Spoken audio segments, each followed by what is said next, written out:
जय हिंद समाजवादी साथियों। देर रात शिवपाल ने कटहरी विधानसभा सीट से सपा प्रत्याशी के नाम का किया ऐलान। जी हां, आज हम बात करेंगे शिवपाल सिंह यादव जी को लेकर। जैसा कि आप लोगों को पता है, वो कटहरी की जो विधानसभा सीट है वहाँ से उन्हें विधानसभा का प्रभारी बनाया गया है। जैसा कि आप लोगों को पता है, लोकसभा का चुनाव संपन्न हुआ है और लोकसभा के चुनाव संपन्न होने के साथ ही साथ अब अखिलेश यादव जी की जो पार्टी है वह देश की तीसरी सबसे बड़ी पार्टी बन चुकी है, जिसके सबसे ज़्यादा सांसद इस बार के लोकसभा के चुनाव में जीत कर लोकसभा में पहुँचे। वहीं पर अखिलेश यादव जी लगातार जनसंपर्क करने के साथ साथ लगातार लोगों से भी और जनता से मिल रहे हैं। जनता से मिलने के साथ साथ लगातार समाजवादी पार्टी को राष्ट्रीय पार्टी बनाने के लिए अखिलेश यादव जी प्रयासरत हैं और लगातार मेहनत भी कर रहे हैं। मेहनत करने के साथ साथ लगातार विभिन्न राज्यों में जहाँ पर विधानसभा का चुनाव होने जा रहा है उनमें वहाँ पर लगातार अखिलेश यादव जी संगठन को विस्तार पर ध्यान दे रहे हैं। संगठन विस्तार पर ध्यान देने के साथ ही साथ लगातार अखिलेश यादव जी अब समाजवादी पार्टी को राष्ट्रीय पार्टी बनाने के लिए लगातार प्रयासरत हैं। इसी के साथ ही साथ हम आपको बता दें, लोकसभा का चुनाव जो है संपन्न हो चुका है उत्तर प्रदेश में, और उत्तर प्रदेश के साथ साथ देश भर में लोकसभा का चुनाव संपन्न हो चुका है। उत्तर प्रदेश में लोकसभा के चुनाव के संपन्न होने के साथ साथ समाजवादी पार्टी देश की तीसरी सबसे बड़ी पार्टी बनी है। वहीं पर उत्तर प्रदेश की सबसे बड़ी पार्टी बनकर उभरी है, जिसके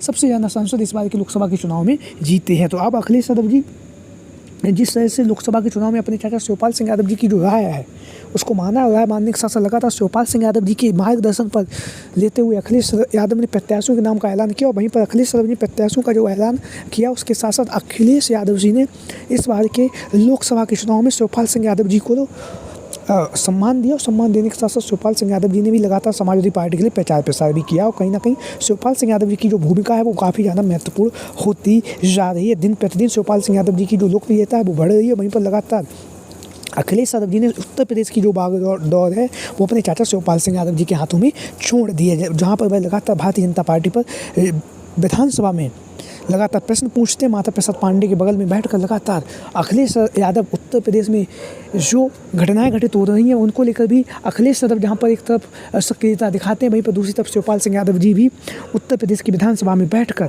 लगातार भारतीय जनता पार्टी पर हमलावर हैं। तो अब जब उत्तर प्रदेश में आप लोगों को पता है 10 विधानसभा सीटों पर उपचुनाव होने जा रहा है, इन उपचुनाव में जहाँ पर अखिलेश यादव जी के द्वारा लालजी वर्मा जी की जो परंपरागत सीट रही है कटहरी की विधानसभा सीट, जैसा कि आप लोगों को पता है लालजी वर्मा जी यहाँ से 2022 के विधानसभा के चुनाव में उन्होंने यहाँ से रिकॉर्ड मतों से जीत हासिल की थी और वह विधायक बने। तो उसके बाद 2024 के लोकसभा के चुनाव में अखिलेश यादव जी के द्वारा जो लालजी वर्मा जी हैं उन्हें अम्बेडकर नगर की जो लोकसभा सीट है वहाँ से लोकसभा का टिकट दिया और वह वहाँ पर जीत भी गया। उनके जीतने के साथ ही कि जो कटहरी की विधानसभा सीट है यहाँ पर उपचुनाव होना तय हो चुका है। उपचुनाव होना तय हुआ और इस उपचुनाव में अखिलेश यादव जी ने जिस तरह से लोकसभा के चुनाव में लोकसभा के प्रभारियों के नाम का ऐलान किया था, उसी तरह से अखिलेश यादव जी ने इस बार उत्तर प्रदेश में विधानसभा के प्रभारियों का नाम ऐलान कर दिया। तो लालजी वर्मा जी की जो कटहरी की विधानसभा सीट है जहाँ यहाँ से अखिलेश यादव जी के द्वारा अपने चाचा शिवपाल सिंह यादव जी को विधानसभा प्रभारी का जो नाम है वह ऐलान किया गया। और शिवपाल सिंह यादव जी की जो भूमिका है वो कहीं ना कहीं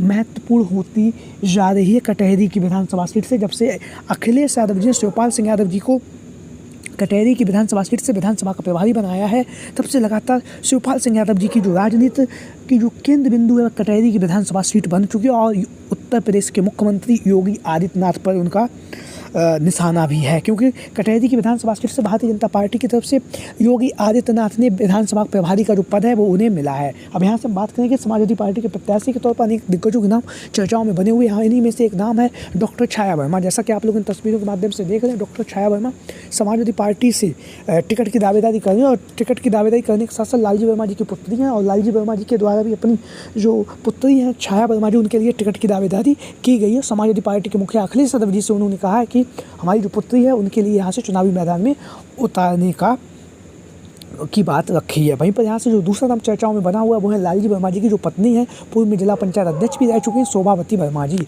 शोभावती वर्मा लगातार जनसंपर्क करने के साथ साथ लगातार लोगों के बीच में, जनता के बीच में पहुँच रही है। लगातार जनसंपर्क के माध्यम से लगातार जो कटहरी की विधानसभा सीट है वहाँ से चुनाव प्रचार कर रही है। लगातार समाजवादी पार्टी के प्रत्याशी के तौर पर जो शोभावती वर्मा जी हैं वो उनकी भी टिकट की दावेदारी मानी जा रही। लगातार वह जनसंपर्क कर रही है, लगातार जनता के बीच में पहुंचकर लगातार जो जनता के जो मुद्दे हैं उन मुद्दों को उठा रही हैं। लगातार जो कटहरी की विधानसभा सीट है यहाँ से शोभावती वर्मा जी भी अपनी टिकट की दावेदारी पेश कर रही। पूर्व में जिला पंचायत अध्यक्ष भी रह चुके हैं और लालजी वर्मा जी की पत्नी है, तो कहीं ना कहीं महिला भी हैं और महिला होने के साथ साथ लगातार महिलाओं की भी हक और सम्मान की बात करती है। उसके साथ साथ जो जनता की जो समस्याएं उन समस्याओं को भी शोभावती वर्मा जी लगातार सुन रही है और लगातार जनसंपर्क का कार्यक्रम जारी है और लगातार समाजवादी पार्टी से टिकट की जो दावेदारी है वो शोभावती वर्मा जी के द्वारा की जा रही है, जैसा कि आप लोग इन तस्वीरों के माध्यम से देख भी रहे हैं। तो लगातार जहाँ पर अखिलेश यादव जी धुआंधार तरीके से उत्तर प्रदेश में जिताऊ प्रत्याशियों को चुनावी मैदान में उतारने जा रहे हैं, उसी के साथ ही साथ अब अखिलेश यादव जी लगातार जो उत्तर प्रदेश की राजनीति है उसमें महिलाओं को भी सक्रियता दे रहे हैं, सक्रिय राजनीति में ला रहे हैं। अब हम बात करेंगे यहीं से एक अन्य नाम जो चल रहा है वो है लालजी वर्मा जी के परिवार से अलग समाजवादी पार्टी के कद्दावर नेता, सुल्तानपुर के पूर्व में प्रत्याशी भी रह चुके हैं भीम निषाद। भीम निषाद का जो नाम है वो लगातार कटहरी की विधानसभा सीट से लगातार चल रहा है। वहीं पर जनता के द्वारा भी लगातार जो भीम निषाद के लिए टिकट की मांग की जा रही है समाजवादी पार्टी के तरफ से। तो लगातार जनता ने विभिन्न सर्वे के माध्यम से लगातार जनता कह रही है कि यहाँ से भीम निषाद को चुनावी मैदान में मौका दिया जाना चाहिए। उसी के साथ साथ अखिलेश यादव जी ने जब भीम निषाद का 2024 के लोकसभा के चुनाव में उनका जब टिकट काटा था तब अखिलेश यादव जी ने उन्हें आश्वासन दिया था कि जो कटहरी की विधानसभा सीट है वहाँ से हम आपको चुनावी मैदान में उतारेंगे। तो उसी बात को ध्यान में रखते हुए लगातार जो भीम निषाद जी वो जनसंपर्क करने के साथ लगातार कटहरी की जो विधानसभा सीट है वहाँ से समाजवादी पार्टी के प्रत्याशी के तौर पर लगातार जनसंपर्क का जो कार्यक्रम है वो लगातार भीम निषाद कर रहे हैं। लगातार लोगों के बीच में और जनता के बीच में पहुंचकर लगातार जो जनता के मुद्दे हैं उन मुद्दों को उठा रहे हैं। उन मुद्दों को उठाने के साथ साथ लगातार समाजवादी पार्टी के प्रत्याशी के तौर पर टिकट की जो दावेदारी है वो भीम निषाद के द्वारा की जा रही है। लगातार भीम निषाद जनसंपर्क भी कर रहे हैं, लगातार लोगों से भी मिल रहे हैं। लोगों से मिलने के साथ साथ आप लोगों को पता होगा अखिलेश यादव ने जब सुल्तानपुर की लोकसभा सीट से भीम निषाद का टिकट काटा था और रामभुआल निषाद को यहाँ से चुनावी मैदान में उतारा था, क्योंकि अखिलेश यादव जी ने जब सुल्तानपुर में भीम निषाद को टिकट दिया था तो भीम निषाद ने वहाँ पर 1 से 1.5-2 महीने में काफ़ी मेहनत की थी और उस मेहनत के बाद वहाँ पर रामभुआल निषाद को अंतिम समय पर अखिलेश यादव जी ने चुनावी मैदान में उतारा। वह वहाँ से जीत भी गए। तो कहीं ना कहीं भीम निषाद ने वहाँ पर भी मेहनत की और वह कटहरी की विधानसभा सीट पर भी लगातार मेहनत कर रहे हैं। वहीं पर यहाँ से एक अन्य नाम जो चर्चाओं में बना हुआ है वो है पूर्व विधायक रह चुके हैं कटहरी के 2012 में, पूर्व में मंत्री भी रह चुके हैं शंखलाल माझी।